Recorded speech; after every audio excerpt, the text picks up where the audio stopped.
Welcome, everyone.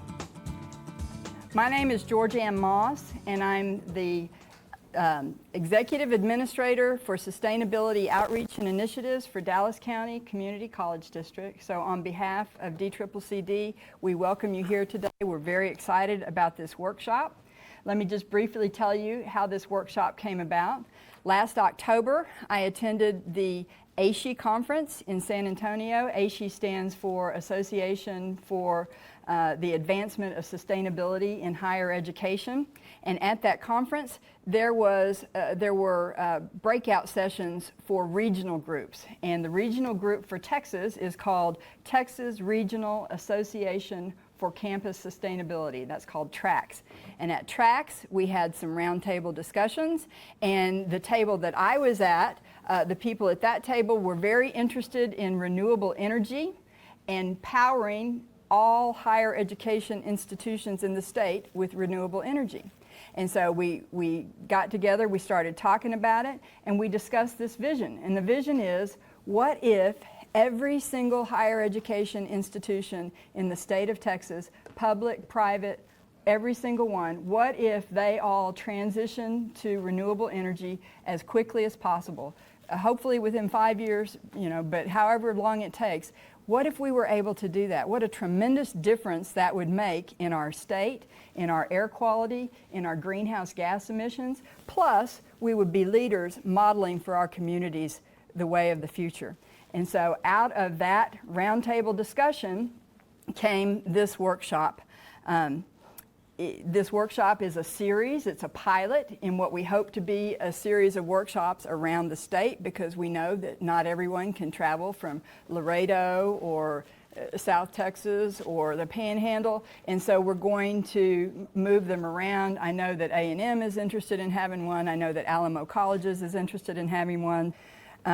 We wanted to give renewable energy champions in higher education the tools that they need to be successful as change agents, and that we understand that this isn't going to come easy or quick, right? We all work for higher education. They're large bureaucratic institutions, but that's why we need to start now, and we need to move as quickly as possible. Now, it is my pleasure to introduce Mr. Michael Bendewald, who is the Chief Operating Officer for Texas Energy Aggregation. So thank you, Michael. Thank you, Georgianne. I appreciate the introduction. Thank you all for coming to the workshop today. I know that your time is very valuable, right? And so to take 3/4 of a day and spend it with us, we feel really happy that you did that, and we want to make your time well spent. One of the key differences, I think, that you're going to find today in relation to maybe other renewable energy or sustainability workshops you've attended is that this is going to be very sort of focused on procurement and sort of the transaction. You're going to learn a lot about the economics and the contracting, right? And a lot of those details aren't always discussed. This is about how do you get it done, okay? And so I think hopefully that's really, and I've talked to many of you before the workshop, so I'm pretty sure that's what you wanted. And so that's what we're going to be focusing on today. So I wanted to just start off thanking the committee for selecting Texas Energy Aggregation as its technical advisor. We know that you were considering others, and we feel very privileged that you selected us. And thanks to the LaCroix Center as well for hosting the event. All right, so the meeting intention today and the objectives. So what we want to do, we view you all as sort of renewable energy champions at your own institution or your own organization. And so we want to support you in procuring renewable energy, okay? Do everything we can. The objectives for today are fourfold. Really, we want to understand the fundamental economics of renewables. We understand that there's a lot of arguments for renewables from a sort of a soft value side. And what happens is that when push comes to shove, the economics really start to make the decisions. And so we want to make sure that you all have the right information about those economics so that you can build support within your organization for renewables. We want to be able to summarize the contracting options and the process of procurement. How does it work? What if I have a renewable energy provider contract through the next few years? Can I still do this? We're going to answer that question for you. to increase collaboration among your peers. So we have built in some time for you all to mingle and sort of talk with each other, okay? And, you know, your own conversations, right? So please take advantage of those times to discuss with each other. You know, we want you to build relationships. Finally, we want to identify some common goals. Is there some common themes in the room of what people want to do? And can we build aggregation around that? There's economies of scale. We are Texas Energy Aggregation after all, so we are looking to aggregate if it makes sense. But you really need to have common goals. I'm going to hand it over to TJ, who's going to do an introduction about the program and about TEA. Okay, so we're going to talk a little bit first about the program that we manage for the state of Texas. So the only energy program that was out there that was officially vetted by the state of Texas was the General Land Office's program, and the Comptroller's office has put together a program that to do something similar to help you with the contracting process, but also moving into this century, including renewables and all of the above kind of solutions. So this program was created by the legislature for any public entities. If you're not a public entity, such as the Catholic Diocese, all you have to do is be a member of Texas Smart Buy. I think it's $50 a year to be part of that, and it's well worth it. So, but we're going to make the contracting process a bit simpler for you. Another great thing about this program is it's got oversight, and it's SECO, the State Energy Conservation Office. Y'all may be familiar with them. They are a wonderful organization. Dub Taylor works closely with us to make sure this program stays up to date with any kind of changes, making sure we're doing our job correctly and serving our clients correctly. So, and then is anybody here using GLO for their energy purchasing, the General Land Office of Texas? Okay, a lot of folks have used them for a long time. There's a lot of what they do is you sign confidentiality deals on contracting, so it's hard to get accurate information, but that's probably the other best option that's out there. But we were selected vendor in 2011, and we won that contract now, I guess, 6 times. And there were 3 of us when we started. Now it's just 1 of us doing it. So I'm going to talk just a second about the company, what gives us the right to stand up here before you all. I started the company back in 2002 and have built the company over the last 16 years now. Now we are focused just on working with public entities and renewables. We actually do aggregations too. Not many aggregators aggregate, but so we've been. We also have won several other interlocal agreements across the state over the years. We serve the 5 largest entities. We in about 100 different municipalities, independent school districts that we work with. So pretty good variety of clients. So. But we've probably done 5,000 energy contracts. Most of the customers we work with, they've done 1 or 2. We do several a week, so very familiar with them and the changes in those. Also, we're Texas-based. We're Texas-owned. We are not owned by an energy generator. We're not owned by a utility company or a retail energy provider. Yeah, we got the old slides. That's okay. I'm very proud to say that there's probably 500 energy consultants, at least in Texas.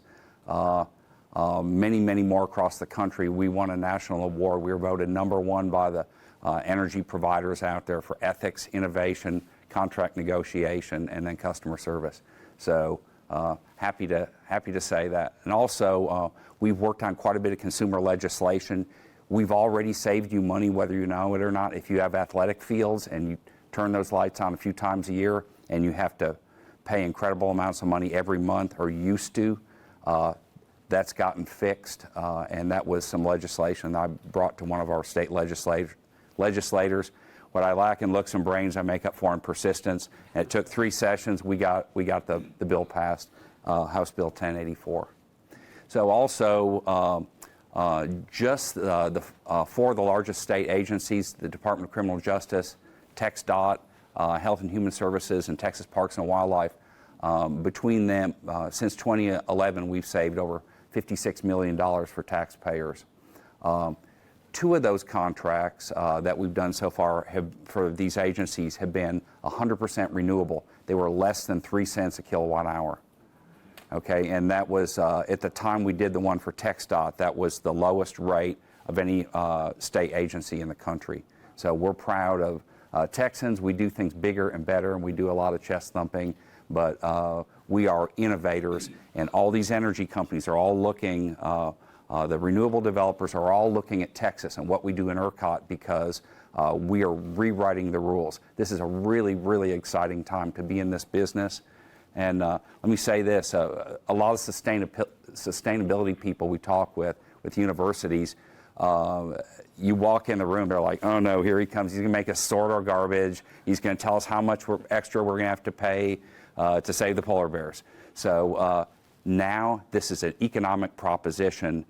You are going to get to be the hero. You're going to get to save your organizations millions of dollars. Renewable energy is now cheaper. I just gave away the punchline, but it's an exciting time. So the CFO is now going to be your best friend. Okay, so that's we got lots of good news, and we're going to give you the tools that you'll need. So let's get this out of the way, because people say, well, how are you paid? So this was part of the RFP we answered. We've come in very, very cheaply in what we do. A lot of times, just to say, when people say who are your clients, we can say the state of Texas. Perhaps you've heard of them. So but on these, at the bottom, the commodity contracts on there, depending on how many meters you have and how large your load is, it's a matrix of what we're paid. That's a total amount, whether it's a 1-year contract or it's a 30-year contract. We're agnostic, so we're paid the same thing. For demand response, we're paid 3.5% of any of the payout that you get. And then renewable energy, we're paid 1.5 cents per watt. So if it's a 1 megawatt deal, that's a $15,000 commission we make on those. We don't make a dime unless we actually get you a contract. So we'll run around, we'll do all the work for you. We only get paid if we're successful in helping you. And we certainly hope we can do that for you. So let's talk a little bit about aggregation for a minute, because I think there's some misnomers about it. I'm licensed as an aggregator. Very few aggregators actually aggregate customers together. When we talk about aggregation, you're going to have your own contract. You're not going to be lumped on different contracts, because I've seen what happens on football fields when these schools get together. We don't want any of that going on with attorneys, because it really gets ugly then. So what we want is you'll have your own contract that meets exactly all the needs that you have for whatever contract lengths. However, we execute those contracts together simultaneously for economy of scale. And by doing that at the same time, it allows us to achieve a lot more than any single school could do on their own. When it comes to utility scale solar, size matters. It's a big deal, because if you just have 5 megawatts or even 15, you're not going to qualify for the really, really good rates that you see the Apples and the Googles of the world. But if we just had half the universities in this room right now, we would be seeing some of the lowest power purchase agreement rates in the state of Texas. So I really hope we can figure out ways to work together. You all have different contract end dates. We'll work all those things out. I think I covered everything there.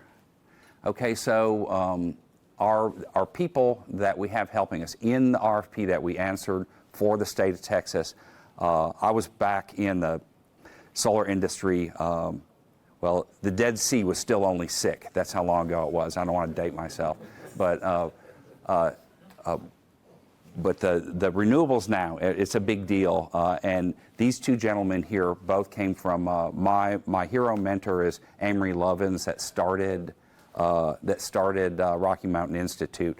Dan Seif here started the Business Renewable Center at Rocky Mountain Institute, which now 92% of all the PPAs I got done in the United States over the last couple of years were done by a member of the Business Renewable Center, and most of it with assistance of Rocky Mountain Institute. So I'm never the smartest guy in the room, but I can usually identify them and most of the time get them to come to work with us. So the other gentleman here is Mike Bendewald, who was out there, I think, about 9 years at Rocky Mountain Institute and somehow left Boulder and moved to Waco, Texas. We're happy to have him. But these guys are great. They've been on the cutting edge of this for a very long time. They have a broad-based knowledge. So what I don't know, these guys know, and we're happy to have them with us. So we have this partnership with Rocky Mountain Institute. They like us because we help take these guys off their payroll, and they were very focused on Texas. The SHINE program, Josh works with UNT. We've got an RFP out for solar for several co-ops. So I mean, everybody's looking at solar right now. But these guys help us with the PPA execution, and when we get in a lot of the technical details of the cost and what's going on, these are our go-to guys. Here's something else too is, I don't care about getting credit. I want you all to be the heroes because you all have been, were into sustainability before it was economically viable. So, and it's been a long road. We're going to help you be the hero in your institution. And if something doesn't go right, you can have us be the scapegoat because we don't want any decisions to do anything that's going to make your job more complicated or get you in trouble. So I'm Dan Seif. I am a consultant here in Texas. TEA is one of my most substantial clients. Love working with these guys. I also support Rocky Mountain Institute. So my two clients work together with Josh and 7 co-ops right now, releasing a very large RFP for on-site solar. So been living a lot of my life with these fellows recently. So I'm going to get into the economics of renewable energy here in Texas in the ERCOT grid and specifically here in North Texas because there are some pricing specifics. So let's start her up. So is there anyone here who believes that their campus or significant maybe satellite campuses, they're not called campi, are they? Campuses, are outside of ERCOT? ERCOT, you can see, is the sort of darkish blue. I think there's a more appropriate name for that slightly green, darkish blue. But you have campuses outside of there? In New Mexico. Okay. Do you know if it's an SPP or in the fully regulated area? I think it's regulated. I don't know for sure. Well, I think all of ERCOT's, all of New Mexico is fully regulated, but there is a part that has a wholesale power market. You can see this kind of greenish corner. Taos? No, that's fully regulated. Okay. You do as well? Yeah, with SMU as well. Okay. So SMU is a Taos campus. So I mean, that's kind of interesting, actually, because there's a lot of small-scale solar going in there at the local utility. So, and RMI actually worked with that program to get it going. So it's kind of an earlier version of what we're now working on here in Texas. But so you often hear the ERCOT is the grid of Texas. As you can see, it's not 100% of Texas. It's about 70% of the geography, 90% of the population. Its load is quite substantial. It's bigger than the load of Mexico. I think it's about 400 terawatt hours a year, which is about 10% of the energy used in the United States is in ERCOT. And 2/3 of the customers in ERCOT have competitive ability to choose an energy provider. Your wires charges for your distribution, if you pay distribution charges, and transmission are set by the Public Utility Commission of Texas. There are substantial ways to reduce that, and we'll get into it. But your competitive element is just the energy portion. So 73,000 megawatt peak, 40,000 megawatt average. I think it's maybe more like 55,000 megawatt average. That might be an older number. Okay, so let's talk a little bit about what actually makes up the ERCOT grid and how prices are derived and how you get your price, right, at your campus, and what your energy provider is looking at when they award you a contract price. So for loads, for university campuses and other facilities, there are only 8 retail prices in the entire state of Texas. Okay? And you can see them on this map. Good luck, by the way, finding this map anywhere on Google. It cannot be found. It took me over an hour to find this coherent map. Only 4 of these, the West, the North, Houston, and the South, have competitive areas within them. 4 are specifically carved out for fully regulated, or the really word is fully monopoly utilities. The competitive areas are highly regulated by the PUC as well. So I tend to steer away from regulated and prefer competitive and monopoly retail. And I do believe we have FEMI from the CPS area, so you have your own energy price. These prices, it's a little complicated, but it's basically, there are many substations in each one of these 8 areas, and at all times, the price at thousands of points are priced, and together they form an average price, and that is the price that is awarded in the north load zone for any area in this bluish purple. So if you're 100 miles south of here, north load zone. 75 miles west of here, north load zone. 75 miles northeast of here, north load zone. It's all exactly the same price. Now you might see maps like this of ERCOT and see all these points with different prices, and it's a really cool kind of Rorschach test. If you go to ERCOT.com, you'll find a beautiful map that shows constant real-time heat map of different prices. These are the prices received by utility scale generators. They get their own price for where they sit in the grid, but again, that's the generators.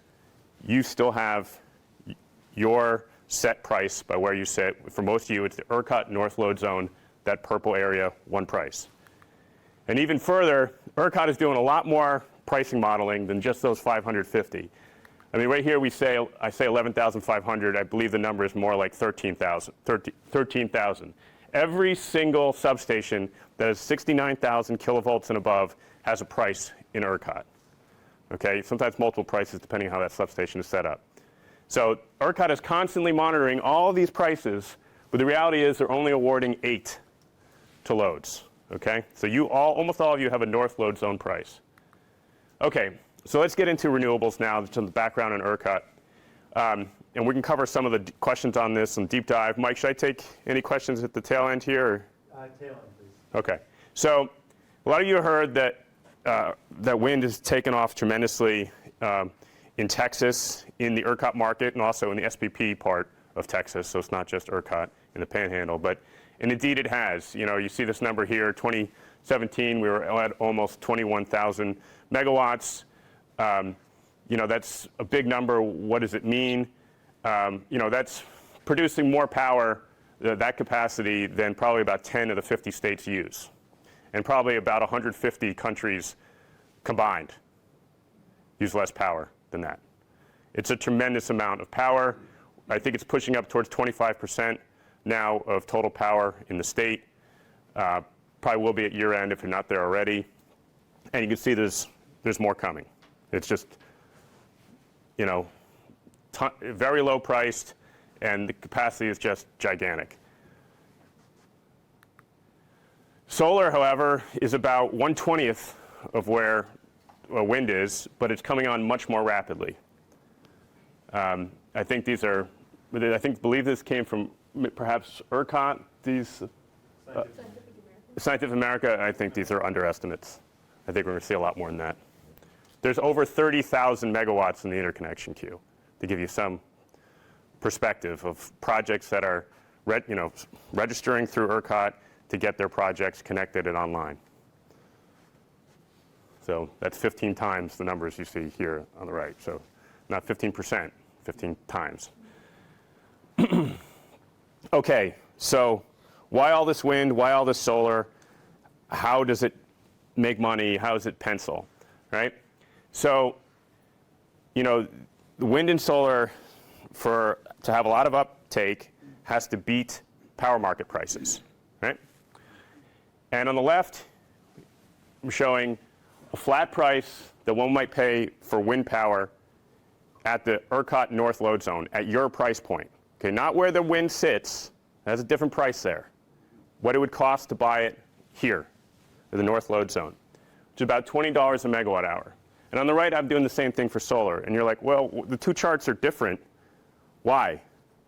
Well, wind is more off-peak and kind of night correlated. So its price when it's generating is lower than the price for solar, which is more daytime and more peak correlated. That's why, even though these numbers are the same, the orange and the blue are not the same, okay? So these are the average prices going about 6 years out on the energy futures market, okay? So this is, you all might have seen Trading Places with Eddie Murphy and Dan Aykroyd. They're trading future prices for various commodities like frozen concentrated orange juice or pork bellies, right? Well, the Chicago Mercantile Exchange and another exchange called ICE, you can also buy and sell futures for power markets on specific pricing points in those power markets, including the ERCOT North load zone, okay? And also the ERCOT North hub, which is a little bit different, but their prices are somewhat correlated. We can get the details later. But so these go out this far, and then afterwards, it's kind of anybody's guess. I just sort of best fit the last few years and went out. But you can see that in this projection, wind beats wind correlated pricing, and solar beats solar correlated pricing with 1 year about even, right? So you might say, well, how do I know any of this holds? Even the futures part can changes every few seconds based on trades, right? Markets move. And the answer is, we don't know. And if you did know, I think there is an outstanding economic opportunity for you to apply that knowledge to earn a great deal of wealth for yourself. But just for a little bit of perspective, here's a solar chart, and it shrunk down because I'm showing two other projections. The yellow is from an esteemed third-party consultancy where they did solar-weighted ERCOT futures pricing. And you can see it's way above what my futures projection indicates. And this one actually came from ERCOT, and its long-term system assessment is kind of base case without carbon pricing. They release it every 2 years. This was their last release. I think it was like a year and a half ago. And you can see both these prices absolutely dwarf what I indicated on futures, which is still quite a nice deal for solar. It beats futures. It beats the market. But here's the problem. Before I go further, if you want to just buy for 3, 4, 5, 6, 8, 9 years, solar and wind, they're going to sell it to you at the market price, right? Which means no savings. They will basically equal the market, which you can buy market power from, or brown power, or whatever you want to call the market as a whole. They'll just choose to sell it at market if they're going to sell for shorter term. The only way you get this price, or this price, is about $27 a megawatt hour for solar delivered at the North load zone, is if you buy long term. Then you get it at cost. You push the project developer all the way down to the lowest return on capital that they're willing to accept, which is about 5.5% weighted average cost of capital, ballpark, for wind and solar. You have to buy long term. Otherwise, you're just going to get market, and you're not going to get savings. You'll get whatever the market is at that time. It may be fixed, so in the end, you could save money or lose money, but it'll just equal market. Okay, so always folks come to us, we don't want to take a long-term position on the market. It could go up, it could go down. Absolutely. We're not prognosticators here. I just show you what some folks are producing from computer models and what a liquid traded market is producing, right? Which is made up of thousands of people's computer models, and they put money to work based on what their model is telling them if they could buy or sell and make money. But there's a lot of things that can move these prices around. Grid congestion is very bad right now. It was almost non-existent 2 years ago in ERCOT, and now it's horrific. Okay? Last year was 9,400% worse than the year before, and this year I think is at least twice as bad as last year. Okay, so congestion could get crazy even though natural gas prices didn't change, population stays the same, economic activity stays the same. That's a major variable. Economic growth obviously drives more load, higher population growth, more homes, more businesses. This is a big one, I think particularly for Texas. LNG exporting, not only for the load for the LNG facilities, we've got a big one coming into Freeport, very large load, but also natural gas industry folks would love to connect our domestic natural gas market with the world LNG price, with the world natural gas price. Right now it's $7-8 in Europe, $9-10 in Japan, and $2.53 here. And they'd love to buy at $3 and sell at $9. Who wouldn't? So there's a lot of money going to LNG export, and it doesn't take a tremendous amount of our domestic natural gas production to connect those markets. You get to 10-15%, you're probably there. We're in the low single digits right now, but people are racing ahead to make that happen. Natural gas determines the price of the power market about 80% of the time, what's called the marginal price. And so the natural gas, because of the large amount of natural gas generators in our market, particularly here in ERCOT, they're very tightly connected. Lower energy efficiency, higher energy efficiency, obviously, there's a lot of energy efficiency, price goes down. Wind and solar drive the price down because they bid into the market at basically their marginal cost, which is $0 for solar and actually about negative $30 for wind because they get a production tax credit. So they drive the market price down, which we've seen in Germany. Higher carbon, low carbon, I think that's pretty straightforward. Obviously, all of our natural gas and coal generators would have to sell at a higher price to pay for their carbon tax or whatever. And then higher power supply scarcity, lower power supply scarcity, and this is the major forcing function in the near term in those futures markets. I was asked a couple days ago, well, what made it decrease? And really, it's sort of more the question is, why isn't it going like that? And what is with this? And the answer is scarcity. Okay, we've had a bunch of coal plants close. It's been uneconomic to build new natural gas or coal plants or nuclear plants. So we're at a moment where there's only just enough extra generation in the ERCOT grid, but 9.5% of extra capacity versus our highest expected amount of generation. And some markets have a thing called generation capacity where you pay power plants just to stick around because their ability to generate when you need it most. We don't have that. We have something called scarcity pricing, which goes by a bunch of other names, but the simplest term is scarcity pricing, which basically is if you're generating when the market gets real tight, when there's only maybe 2,000 or 3,000 megawatts of room left or we're going to have blackouts, you get paid an extra price. Okay, and that extra price can be quite large. So there's quite a bit of that going on right now. Don't be scared. We just had the highest peak ever last Thursday, and the lights stayed on, and we have about 3,000 cushion. So don't go running out of here with your hair on fire. But the pricing mechanism is triggering, and it's built into the futures markets. And I think it's down here because they assume with all the new solar coming on, gobbling up the scarcity won't be part of that big a part of the pricing story going forward. Okay, so just one more indicator of solar's current economic viability. In the long-term system assessment from the ERCOT staff, the grid operator has quite a number of staff in Taylor and in Austin, Texas. They did their own projections out to 2031, and they found in 6 of the 8 scenarios using some of those down arrows, up arrows that I just showed before. 6 of the 8 projections, 100% of new generation coming into ERCOT would be solar. not 85%, not 92, 100% in 6 of 8 scenarios. Now, obviously, they're already wrong because I just showed you the wind that was coming on, right? So wind's doing quite a bit better than this projection, which is a year and a half old at point of publication and probably 2 years old from point of analysis. But they forecast a ton of solar coming on, and these are all immense numbers. I mean, we're at 1,000 now, and I think the smallest bar here is what, 13, 14,000? Smallest bar.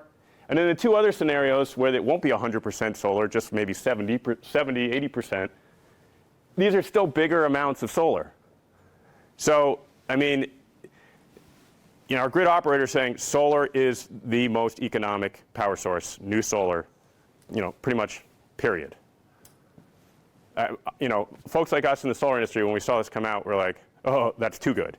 We don't want to be, we don't want to, bullseye on us saying we're that good. We want to be competitive, but the weird things might happen if we think we're just going to absolutely dominate the market, but that's what ERCOT said. Okay, so you've heard a lot about corporations doing deals, and obviously some campuses have done large-scale utility-scale deals, more corporates, but I think there's been a bit of a catch-up from the university space. These are not REC deals. Okay, REC deals have been going on for 15 years. That's just pure premium. I mean, if in the past you want to do a REC deal and renewables in pencil, I mean, more power to you. You're doing your sustainability action. These deals are happening not because all these entities have sustainability goals. Nearly all do, not all. It's because the economics work, right? I think these charts would be more like this with your Microsoft, Facebook, Apple, if the economics didn't strongly prevail. We would see a chart something like that every year. And these are in gigawatts, okay? So we're at 12 gigawatts, 12,000 megawatts of deals. So, so this is basically putting to play $20 billion of wind and solar investment for contracts that are probably worth $50 billion over their lifetime. So these are all Bs with an extra 0. So we're talking about a lot of deal flow here. And you can see that, you might say, oh, Amazon, Google, these guys have a little extra cash these days. They can take a little bit of a hit. Well, I'm not so sure that's true about the Ciscos and the Ingersoll Rams and the DSMs and the Aerojet Rocketdynes and the Dow Chemicals and the Owens Cornings. There's a lot of folks here that, aren't running on 30% margin per year in the .com, what's it called, the GAFAM economy, Google, Apple, Facebook, Amazon, Microsoft. There's a lot of other folks here that have tighter margins and are more traditional in their economic outlook. None of these are REC deals. These are all pure play, new build enablements of wind or solar. Almost all wind up to about here, and then it's getting to be about, 30, 70 solar wind. The largest market for this by far, ERCOT. Okay, talk a little bit about on-site now. Those are mostly off-site economics, or just the pure energy portion of your bill. Your bill has other components. Some of you may or may not have a distribution portion. All of you will have a transmission portion. Sometimes they're blended with the energy portion. I think if most of you are in primary class, so it should not be blended. It should be very clear what you're paying for both. On-site solar has a tremendous ability, which people are just beginning to fully realize in our market, to reduce the transmission portion of your bill when you have the transmission portion called out if you're on a primary class. Okay? So here's just one example of a recent, how is transmission built? It's built upon one synthetic hour in the year. The other 8,759 hours do not matter to the transmission portion of your bill. It's based upon 4 15-minute episodes. It's the highest entire ERCOT peak, not your peak, the entire ERCOT peak, how much you're using at the entire ERCOT peak for that highest 15 minutes in June, July, August, and September. The 4 summer months, coincident peak. So what is your use at the peak of the system? 4CP is the acronym that they use to describe this charge method. All right? So here we just had a 4CP episode in the month of July. It occurred between 4:15 p.m. and 4:30 p.m. on Thursday. It also happened to be the all-time record of ERCOT. And here is the cloud cover. Now, this is an anecdote. This is one 4CP moment, and there's 4 every summer, right? But I'm not seeing too many clouds in this triangle area here. That's the area that determines the main load of the state of Texas, which will determine the 4CP moment, right? It's the most amount, it's the load in Texas. So you might say, well, that's a great anecdote, Dan, and it also happens to be the highest amount ever used in ERCOT, so maybe you're just cherry picking. Okay, so in the solicitation we ran with Josh and 7 rural electric cooperatives, we looked at 3 specific sites going back 4 years on all 4 CP moments. So it's 16 4CP moments times 3 different sites. I don't know, somebody who's good at math tell me the number. But the capacity factor, and they were kind of like, here, here, and here. We tried to spread them out based upon our clientele. The capacity factor for all sites was between 95 and 100%. Okay? So basically, solar is going full bore the vast majority of the time during the moments that determine the transmission portion of your bill. So it obliterates 4CP.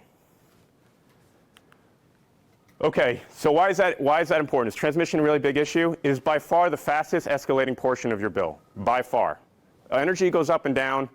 Transmission's pretty much a one-way train.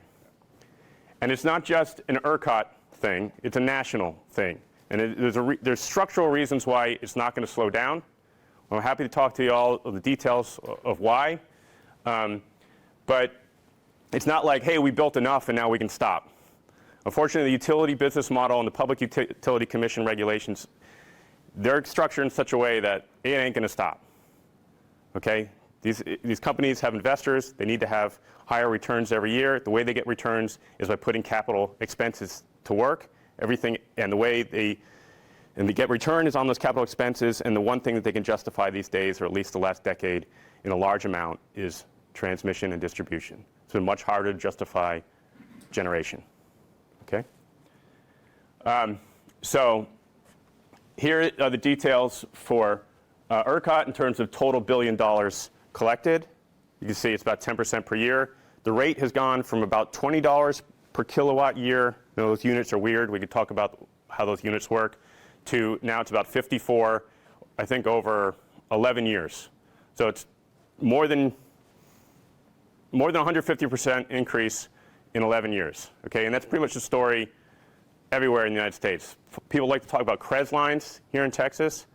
It sure did cause a 2-year big jump, but you strip the CREZ costs increases out, it's still 6% per year increases. Triple inflation every year. It's giant. So here you can see what this cost of service would be based upon 3 different escalation rates. With the utilities in a public model we just distributed, which all the utilities agreed as a reasonable base case, we used 6%. I can tell you some utilities, when they present to their board based on expectations, they use 9%. Yeah. Okay, so surely people are doing deals based upon this transmission offset if those economics are true, right? And indeed, they are. The last 2 years, it really goes back about 4, but 2 years has really caught wildfire. There's been about 100 megawatts of particularly municipal and cooperative utilities doing these small deals below 1 megawatt that can offset both energy and transmission, and in many cases, the generation capacity charges that they're in an agreement on with their G&T co-op. It's kind of complicated. We can get the details for those in regulated areas if it's relevant. But it saves them a ton of money, and it's usually equal or more about the transmission savings than it is the energy. And if you're on a primary class at a campus, you have basically the same economic proposition.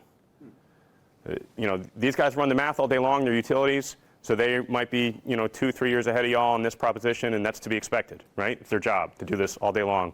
And they have lots of cheaper land. These are rural electric cooperatives, so they also have that advantage. Okay, So, you can do this on campus, and you might say, well, rooftop on campus, it might be a little awkward. There are some challenges to it for sure, but if you think that, there isn't anybody who's gone big yet on on-site solar in a extremely liberal subsidized state, well, take a look at ASU. I mean, I think we missed a few roofs. I think that carport has solar. I don't know, I got 30 arrows up here, but I can still see, whoop, that's solar right there, and so is that, and that too.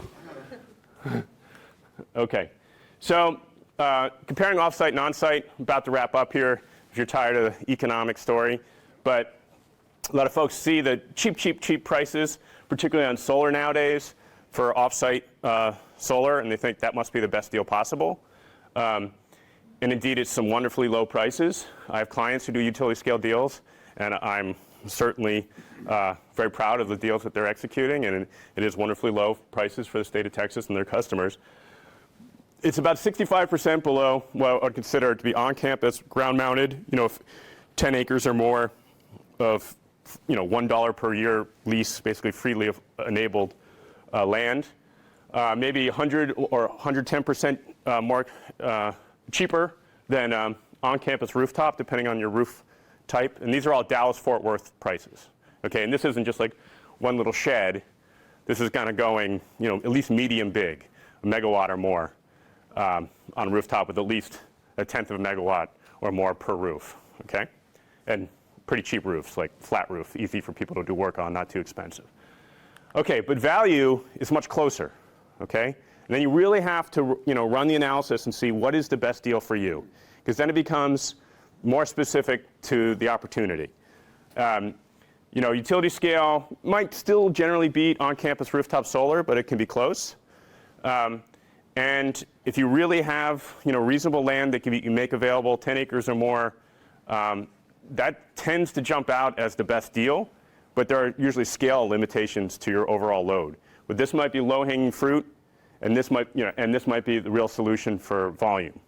But, they're not the same, and this is probably the biggest savings per unit of generation or per solar panel, for solar. Okay, and the green is the transmission savings I mentioned earlier, kind of on a net present value. It's not year one, but assuming an escalation rate. All right, we're going to move on, and we've just had really a lot of information about the economics of these solutions. We're going to switch gears and talk more about contracting. How do you actually purchase the stuff, okay?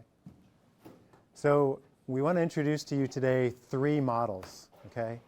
And you'll have to bear with us here because it is a little bit complicated.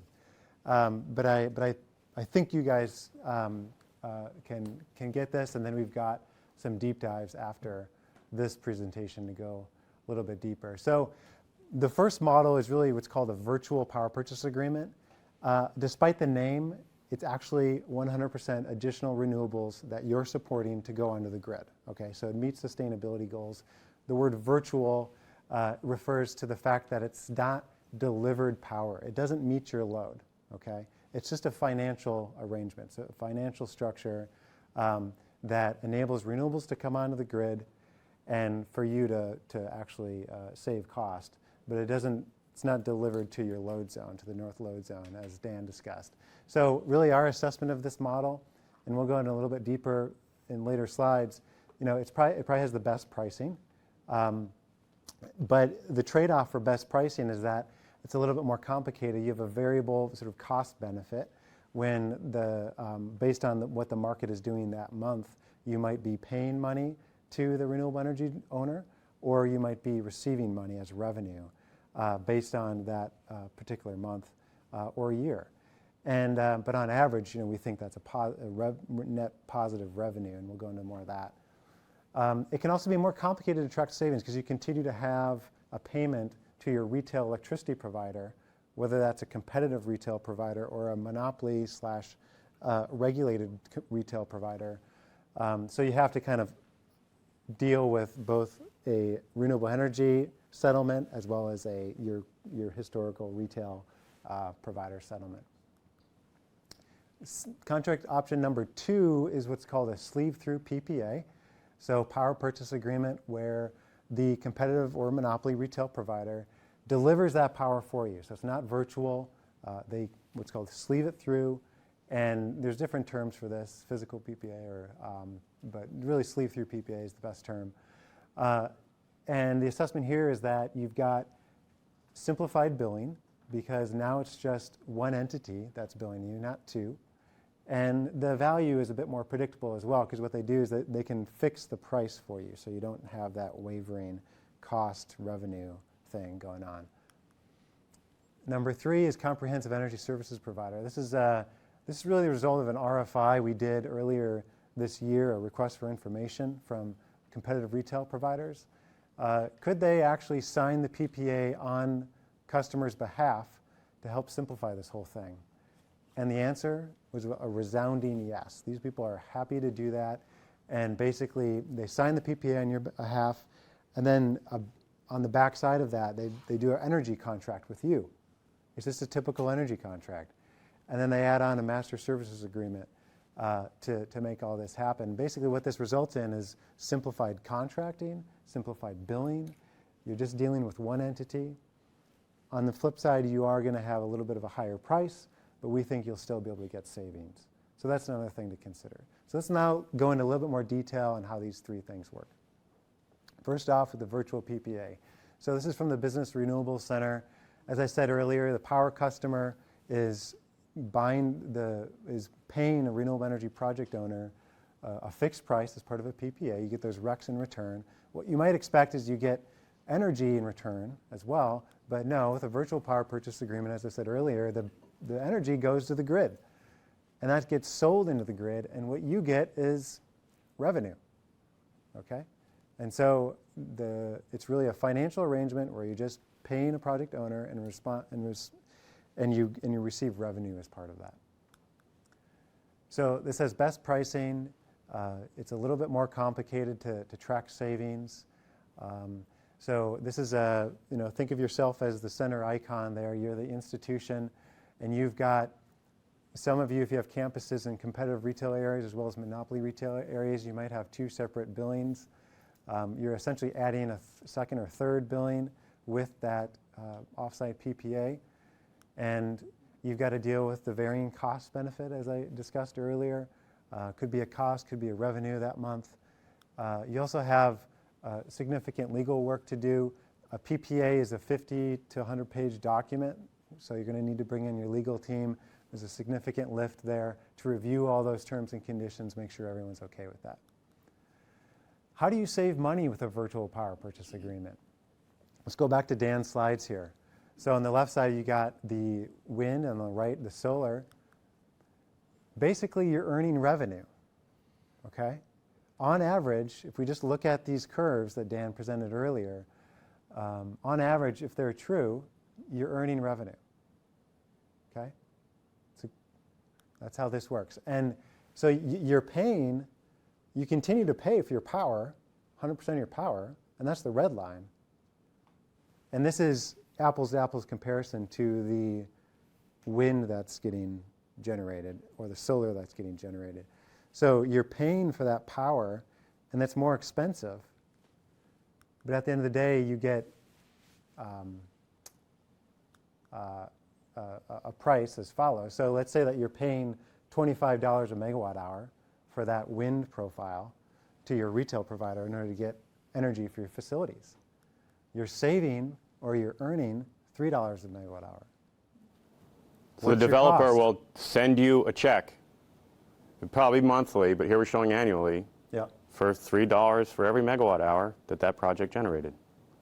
So what's your actual cost of power? 22. Let's say next year it goes to $24 a megawatt hour because the market moves around. What's your year 2 revenue? Well, it goes down as well because the market went down. And now you're just getting $2 a megawatt hour. What's your net price? 22. Year 3 goes down to 23. Your revenue goes down to 1. What's your price?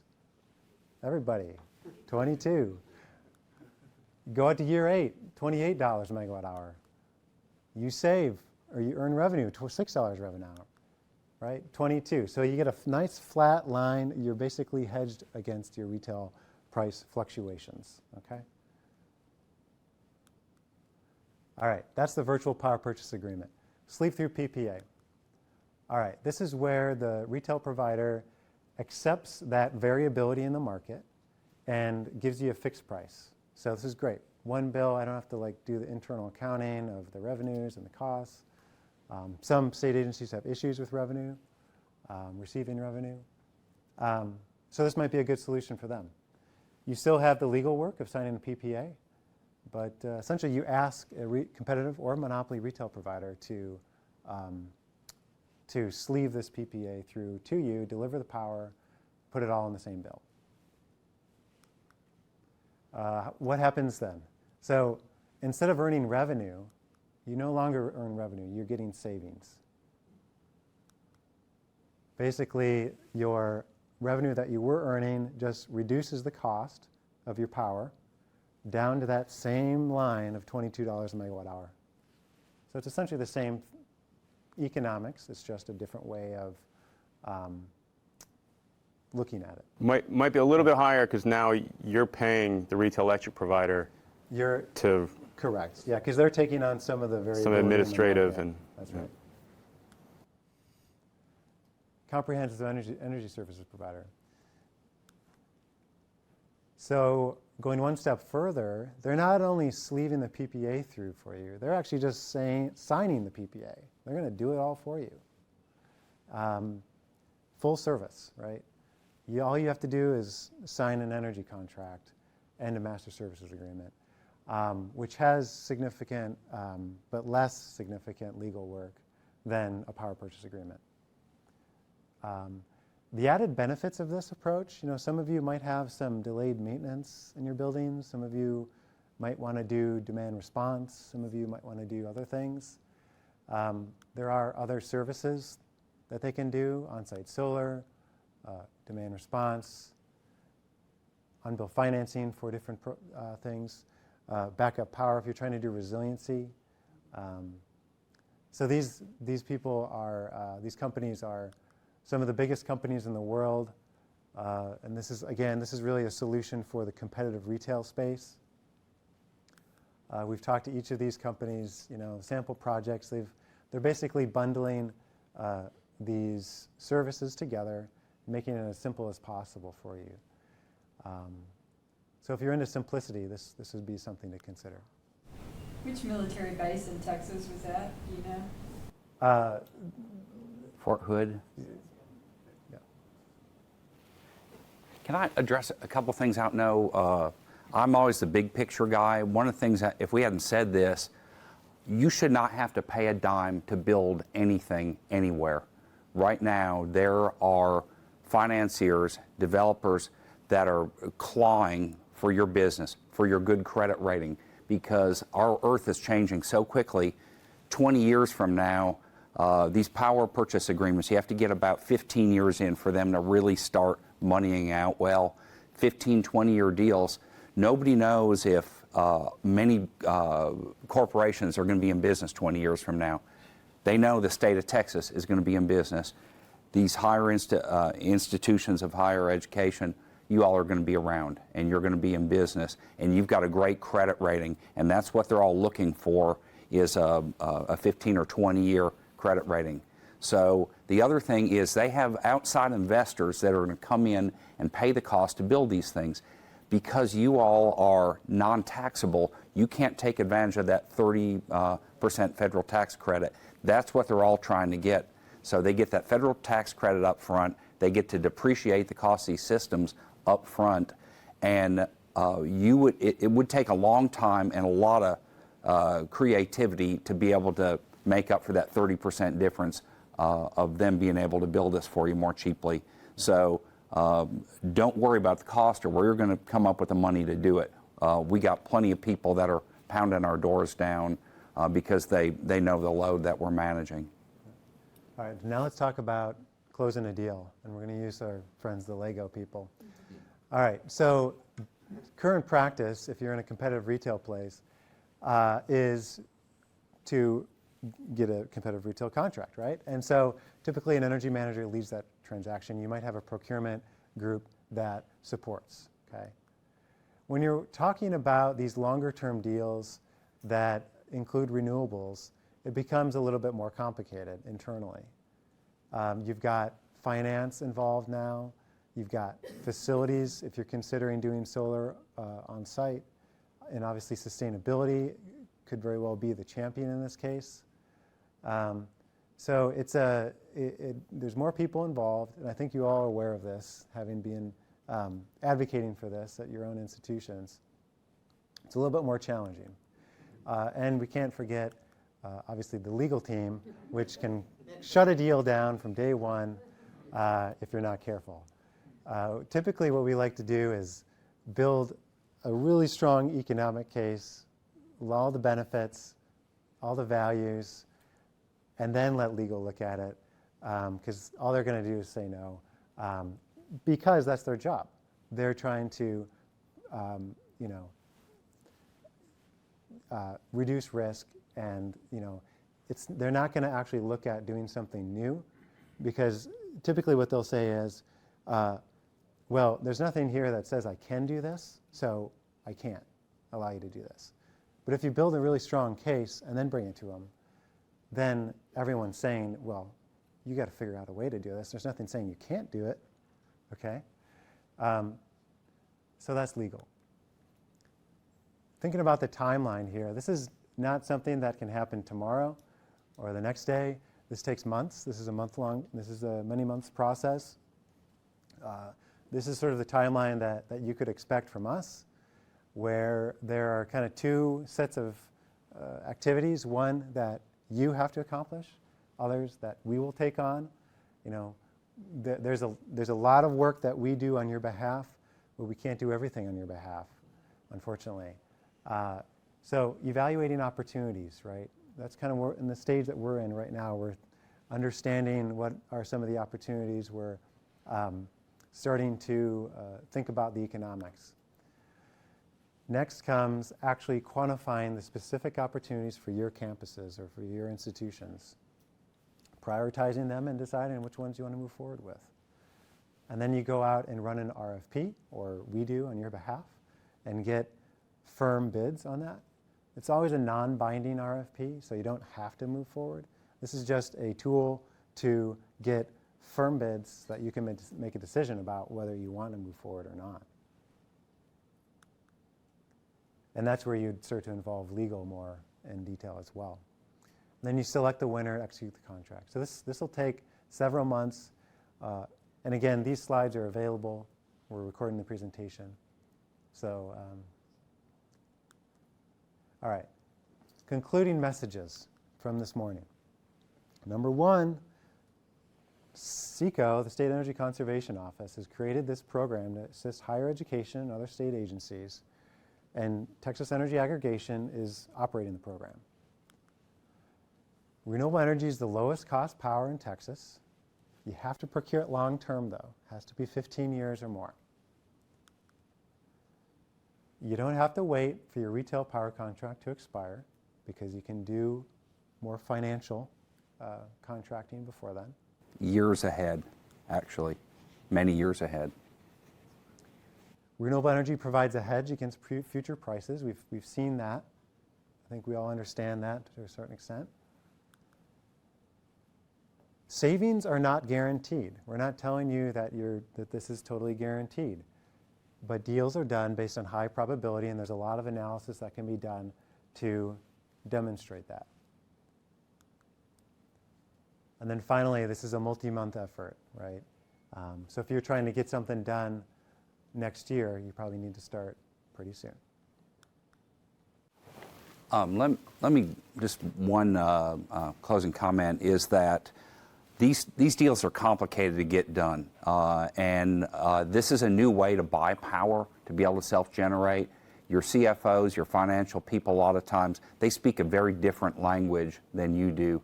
So it's our job to help communicate with those people and help give you the tools. But I've been working for the last 16 years in a very red state we start talking about renewables, people's eyes glaze over. Money, though, is the greenest thing people understand. If you start with the money part, it's easy to say, no, we're not interested. But if you show them we can save $30 million over the next 10 years by doing this, now you've quantified the cost of doing nothing.